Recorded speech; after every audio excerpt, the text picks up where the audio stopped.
chaque os va nous raconter une histoire de notre vie.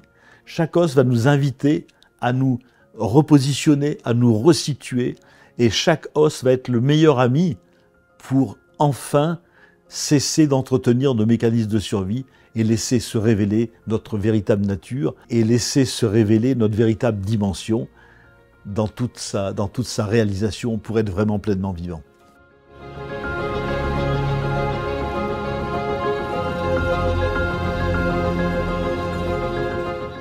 Alors, le système ostéo-articulaire, c'est passionnant. J'ai énormément travaillé sur l'étude du corps, de par mon métier d'ostéopathe et de kinésithérapeute. Et comme j'ai approfondi beaucoup de mes années, parce que mes années d'études ont été très laborieuses, j'ai eu une grosse pratique hospitalière. Mais ce que j'ai découvert d'extraordinaire, c'est que le corps humain est construit sur une analogie permanente des trois plans de la bioanalogie, de l'espace, le temps et la rencontre entre les deux. Regardez, par exemple, dans certaines situations, je dis « Hey, qu'est-ce qui se passe si je fais ça ?» Ou alors « Ah !» Ou alors « Je me suis fait avoir ». Regardez, ça fait référence aux os de la voûte crânienne, le frontal, le pariétal et l'occipital. Et on voit que le frontal, il est lié au temps, à l'affrontement, être en face. J'ai un jour en consultation une patiente qui était dans une situation où il fallait maintenant qu'elle aille rencontrer son employeur pour se positionner avec elle. Et elle ne voulait pas le faire. Et elle disait, mais non, c'est pas le moment et tout.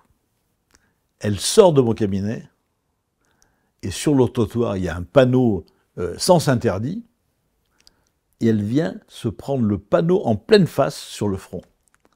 Comme si elle était invitée à venir se positionner. Je ne peux pas échapper au fait de me resituer dans ma vie. Ça, c'est vraiment au niveau du frontal. Les pariétaux, ils font référence à l'action. Vous savez, il y a une magnifique pyramide de pommes là sur l'étalage du primeur. Et puis vous allez prendre juste la pomme qui est en dessous. Et quand vous prenez cette pomme, toutes les autres pommes sont en train de partir. Ah, je suis face à une action, mais qu'est-ce que j'ai fait? Et ça veut dire que les pariétaux sont vraiment une invitation à assumer, à répondre des conséquences de son action. Et puis il y a aussi le moment où on se frappe l'occipital, derrière. Et derrière, c'est le constat. Et c'est chaque fois que je suis devant une situation auquel je ne peux plus rien faire. Je ne peux que adhérer à la situation. C'est-à-dire, je constate que, hey, là, je me suis fait avoir. Mais la chose est finie. Et donc, c'est une invitation à sortir de toute tentative de vouloir réparer le passé. Et toutes ces pathologies au niveau de l'occipital sont une invitation à cesser de vouloir réparer quoi que ce soit. C'est de répondre entièrement de son histoire. Et vous savez, un des critères fondamentaux pour être en paix, c'est de ne pas vouloir un autre passé que celui que nous avons. Comme je vous le dis, ce système ostéo-articulaire est riche d'informations. Il y a une pathologie qui est absolument passionnante, qui apparaît chez la femme après la ménopause.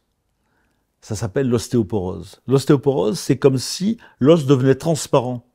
C'est-à-dire comme si l'invitation était d'être transparent au regard de l'autre, et notamment au regard de l'homme. Parce que la femme croit qu'au moment de la ménopause, elle perd sa féminité, alors que c'est exactement l'inverse. Au moment de la ménopause, la femme est enfin libre d'être elle-même telle qu'elle est.